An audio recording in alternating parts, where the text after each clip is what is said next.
Selamat pagi, selamat beraktivitas, dan selamat untuk melihat konten ini. Semoga kita akan mendapatkan manfaat dan belajar bersama. Pada pagi hari ini kita akan belajar tentang pengendalian kontaminasi limbah B3. Mungkin banyak yang masih belum sadar ya bahayanya B3.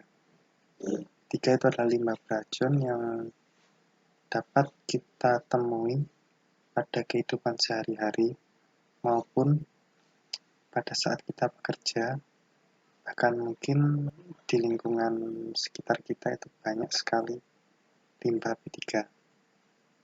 Oke, contoh-contohnya akan kita lihat ya. Nah, salah satunya adalah ini ya. Ini adalah contoh tumpukan sampah yang sangat banyak. Nah, ini ada limbah reaktif, beracun, infeksius, mudah meledak, berbahaya terhadap lingkungan, korosif, jarang mudah terbakar. Nah, ini adalah lambang-lambangnya. Untuk beberapa tempat sampah atau tempat pembuangan limbah itu ada label kayak gini, sehingga akan tahu jenis limbah apa. Nah, ini adalah salah satu limbah di bengkel yang masuk dalam kategori limbah B3, yaitu limbah cair. Nah, ini adalah bekas oli. Nah, ini adalah contoh limbah cair di pabrik. Nah, ini tuh air beracun yang biasanya dibuang di sungai. Nah, untuk beberapa negara maju, mereka itu menyaring air ini sehingga yang keluar adalah air bersih.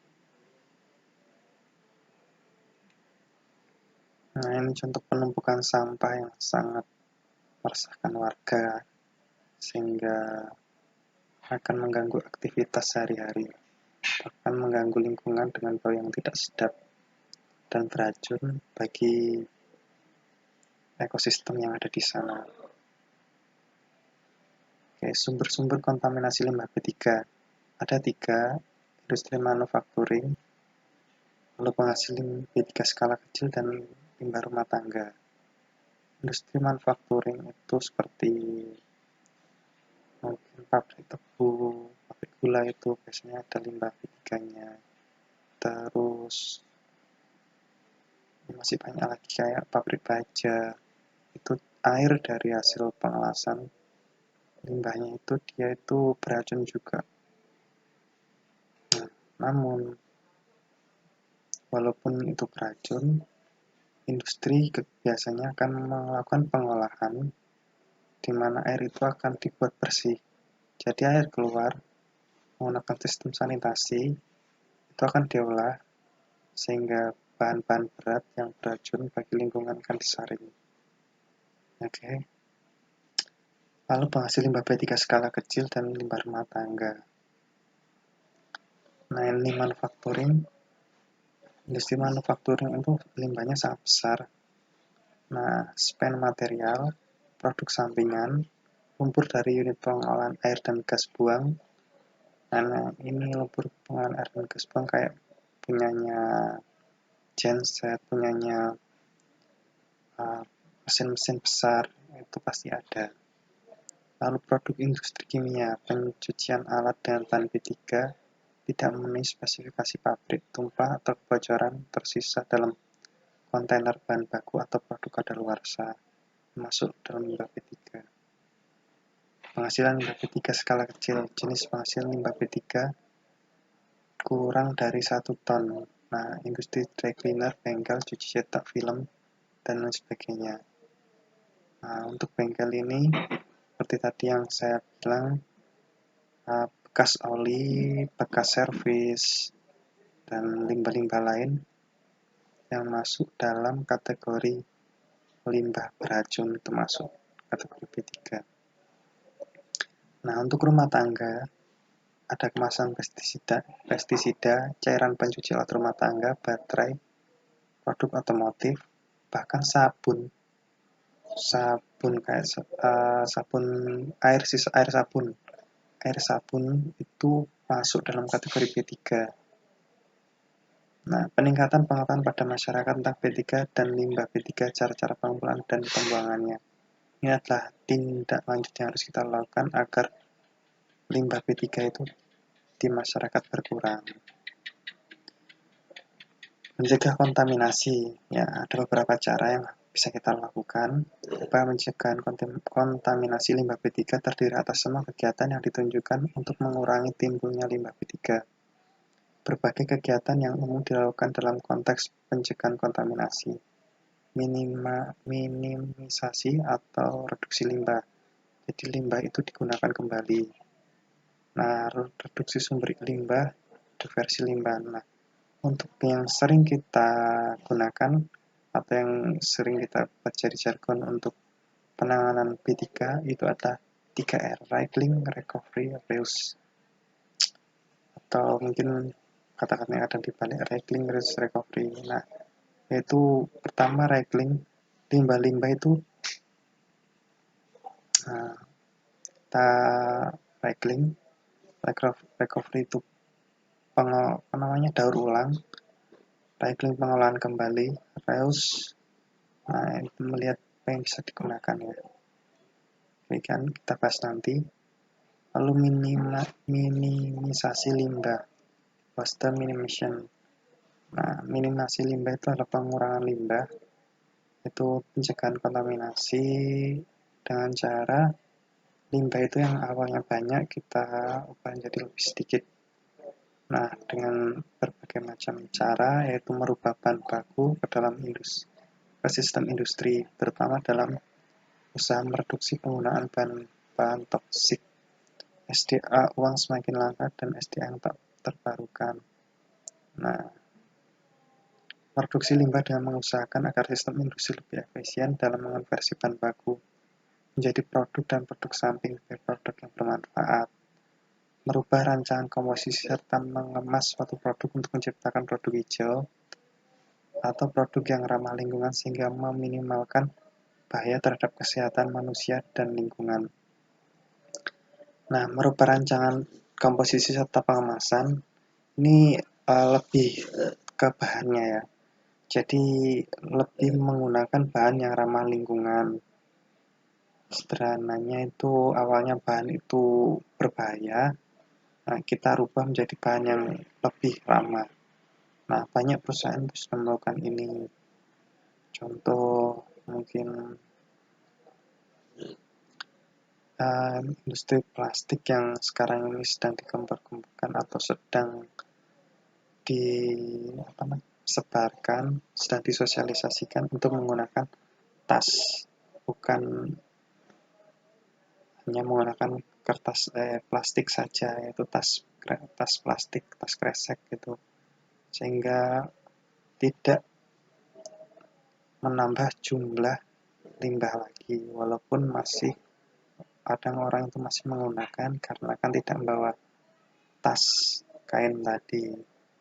Namun dengan adanya ini akan lebih mempersedikit, jadi orang yang menggunakan tas kresek itu akan menurun.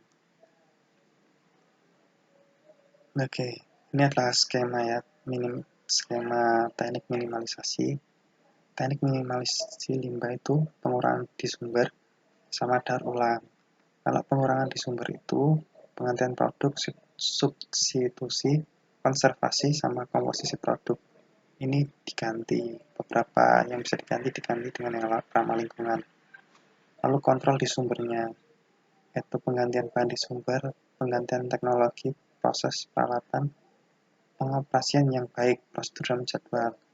Nah, ini untuk yang ketiga, ini lebih ke operasionalnya. Karena apa? Untuk pengoperasian yang kurang baik, nanti itu akan menjadikan produk gagal. Nah, produk gagalnya produk limbah lagi. Sehingga tingkat efisiensinya tinggi, produk jadinya tinggi, produk gagalnya berkurang, itu akan mengurangi jumlah limbah. Nah, penggantian teknologi, proses dan peralatan. Ini penting juga karena nanti berpengaruh pada poin 3. Nah, lalu untuk daur ulang, itu pemanfaatan kembali bahan baku untuk proses lain. Yang kedua adalah reklamasi, diproses sebagai produk atau diproses menjadi produk lain. Nah, Nah, aktivitasnya yaitu waste emission and cleaner production, trace and recycling, penggunaan kembali dan recycling. Nah, good housekeeping. Nah, housekeepingnya itu yang bagus. Technology modification. Nah, modifikasi teknologi, product modification, produknya yang dimodifikasi, modification of input material. Nah, ini material atau bahan bakunya yang kita modifikasi. Nah, strategi penerapan minimalisasi limbah. 1. Identifikasi sumber sampah dan limbah. Ada 3 cara. Identifikasi proses produksi sumber sampah potensial, collect of basic cost data, jadi kita lihat dari datanya. Terakhir, analysis plan, analysis input dan output data. Nah, lalu yang kedua dari karakteristik sampah. Ini kita lihat pada hazardous waste. Nah, ini pada peraturan pemerintah nomor 18 dan peraturan pemerintah nomor 85 tahun 1999. Yang ketiga, pemilihan teknik pengelolaan yang sesuai. Ada reduce minimization atau meminimalisasikan limbah, reuse, recycling, and recovery. Nah, terus disposal. Nah, mana yang harus dipilih? Machine always on site, yaitu manajemen sampah di dalam situs atau dalam pabriknya, terus manajemen waste off-site di luar pabrik atau di luar situs. Studi kelayakan teknis, legal, dan ekonomis ini pada produknya. 7. Implementasi termasuk pelatihan. Nah, implementasinya terakhir adalah pemantauan dan optimasi. Jadi tadi implementasinya tadi poin nomor 7 itu dipantau dan dioptimasikan di poin 8. Nah, ini skemanya, dan do not mix waste. Nah, jadi yang pertama, sampah itu jangan dicampur. Makanya kalau sampah itu kan dibagi menjadi 3. Jangan sampai dicampur. Kedua, change material, process and food. Nah, proses, material, dan outputnya. Recycling and waste manufacturing material. Steps is store, hazardous product and container. Make and good faith effort, preventing accident, responding to emergency. Terus pulping, metal pacifier and acid sulfate, spent, caustic, and soda. Lalu bleaching, organic, dioxin, dan furan. Lalu paper production, layering, bonding, forming, coating, finishing.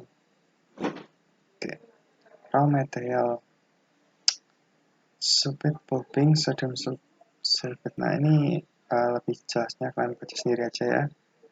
Nah, intinya adalah ini adalah material-material yang kita lihat sebagai bahan yang bisa diolah kembali. Memisahkan fiber dari serat kayu.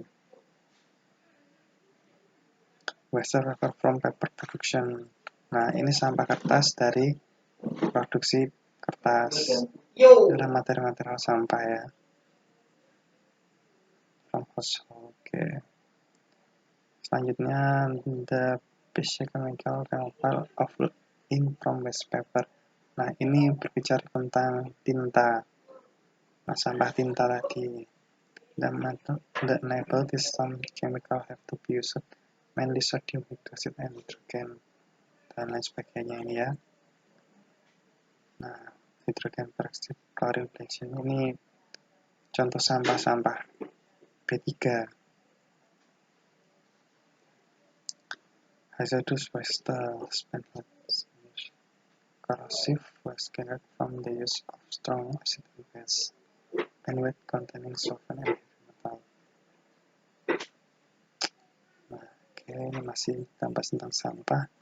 Nah, terakhir, ini adalah pemanfaatannya. Harus mengoptimalisasikan proses kerja yang kayak tintanya. dioptimalisasi.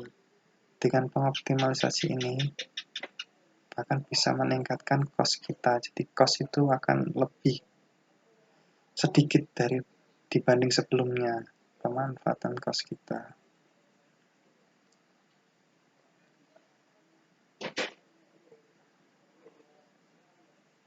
Nah, dengan penginstalisasian itu akan menurunkan recharger from 100.000 galon per day menjadi 30-40 galon. Nah, ini lewat penelitian yang ini. Nah, penginstallation holding tank for the slope bell plus shower and optimization pump flowing reduce discharger to an average 22.000 galon per hari. Nah, ini tentang pengoptimasi stasiun. Ini volume dalam pabrik ya, makanya besar. Itu untuk pabrik-pabrik besar. Nah, selanjutnya pemanfaatan mengurangi volume sugar, reduction toxic material menggunakan INK atau tinta. Untuk kertas baru menggunakan water based INK dan batasi penggunaan tinta yang mengandung mental. Nah, water based tinta ini adalah tinta air. Nah, untuk kertas baru menggunakan tinta air, jadi lebih ramah lingkungan. Reduction and chlorine chemical basing, reuse of water for processing reduction, meminimalisasikan air ya. Oke. Selanjutnya the company wasting. Untuk pembahasan tentang ini bisa belajar sendiri ya. Ini tentang pemanfaatan limbah. Jadi pengaplikasian jadi hasil. Kalau sebelum kita mengolah limbah itu, kita melakukan 3R tadi. Nah, apa yang akan terjadi yaitu contoh ini yang 100.000 galon per hari itu bisa menjadi cuma 40.000. Nah, 60.000 ini adalah sampah-sampah tadi. Nah, kalau kita optimalisasikan akan lebih hemat, bisa hemat lebih dari 50% kan ya. Nah, ini 3R. Reduce, reuse, recycle, recovery, disposal. Nah, generating less waste everyday life, repairing, recondition, diffuse, repair, reuse. Mengolah kembali sampah, repairing, turning material new substance, produk recycle, jadikan produk lain, recovery. Nah, kita perbaiki landfill, no alternatif. Disposal ini yang nggak ada alternatifnya sama sekali. Dibuang ke landfill itu tempat pembuangan sampah. Cost saving. Nah, jika kita melakukan pengolahan limbah dengan benar, nah ini yang penting. Jadi akan membuat cost kita itu lebih sedikit daripada sebelumnya. Jadi lebih hemat intinya itu.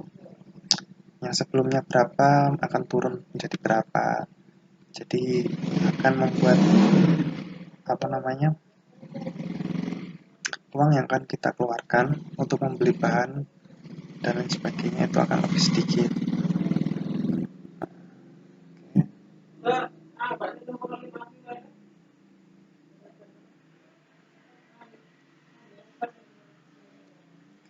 Nah, ini salah satu contohnya.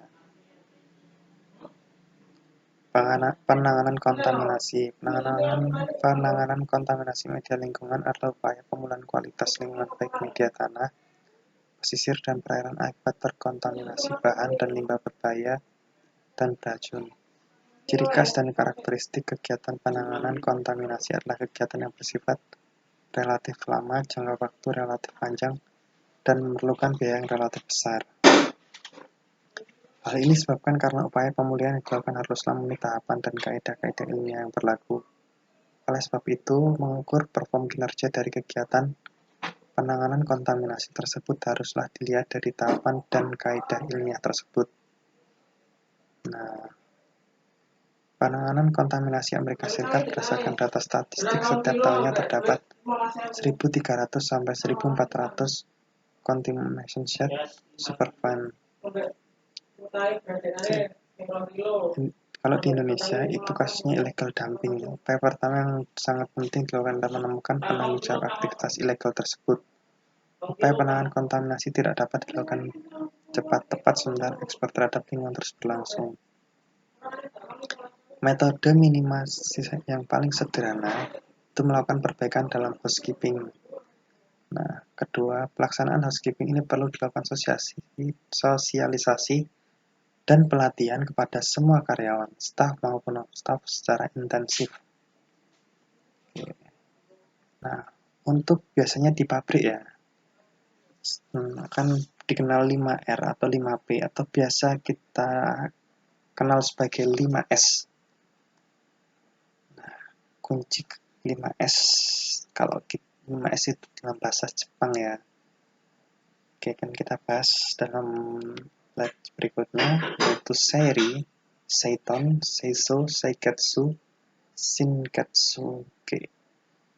Nah, untuk seri ringkas waktu pemilahan. Jadi benda-benda produk-produk saya itu dibuat secara ringkas, lalu rapi, tertata. Jadi enak kalau kita ngambil apa-apa itu, dan tempatnya terpilah, rapi, bersih. Reseiso itu bersih, tempatnya itu bersih. Shinketsu itu terawat, nah, sesuai standar.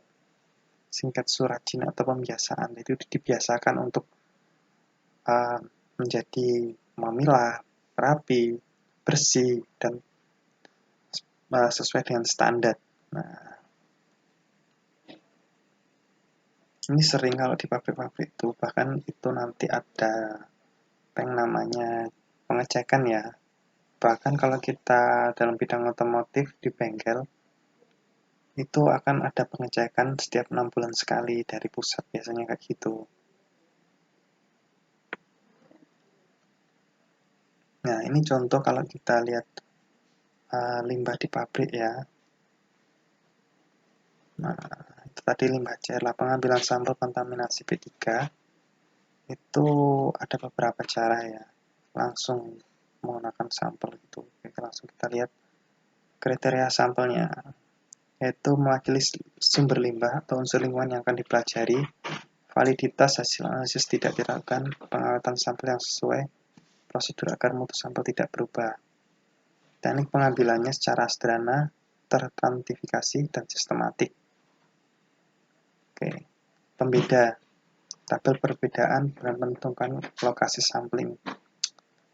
Sifat limbah ya, kalau acak sederhana itu heterogen, acak stratifikasi itu cenderung homogen, dan acak sistemik itu heterogen juga.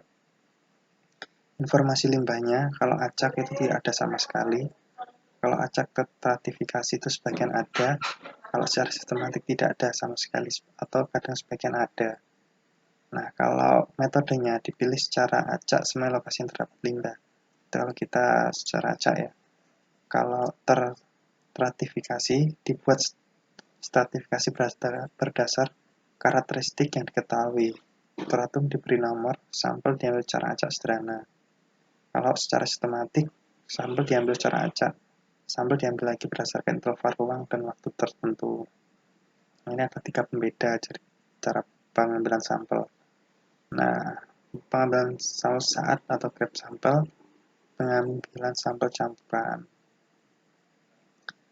Lalu peralatan sampling ya, kalau untuk limbah cair, composite liquid water sampler. Nah, ini adalah botolnya tadi, lalu dipercatoknya botol sampel, pemberat, tap sampler, keran sampling. Kalau limbah tidak dapat mengalir, bor sekop pacul. Nah, sampling air tanah. Nah, ini dilihat dari perempesan limbah, sumber pemantauan air tanah, dan sistem pengumpulan lindi. Tekniknya menggunakan teknik grab dan atau composite sampel. Kalau komponen biologi, mengukur keanekaragaman, teknik biosai, kelompok organisme akuatik yang umum sebagai biota uji, mikroinvertebrata dan ikan, pengambilan sampel mikroinvertebrata dengan menggunakan jaring standar hingga kedalaman 1 meter.